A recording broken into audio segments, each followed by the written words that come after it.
उठा लिया सुनील को उठा लिया, वो दिमाग में उसके।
जानेवारीमध्ये वर्षाच्या सुरुवातीलाच आपण एक पेट शो भांडूपमध्ये ऑर्गनाईज केला होता.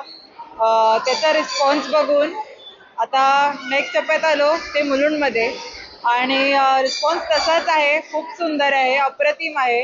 Variety of fishes, dogs, cats, rodents, reptiles सगळं इथे आपल्याला एक्झॉटिक बर्ड्स आपल्याला बघायला मिळणार आहेत आणि एवढं छान प्रतिसाद मुलुंडकरांनी दिला आहे त्याबद्दल सगळ्यांचे खूप खूप आभार.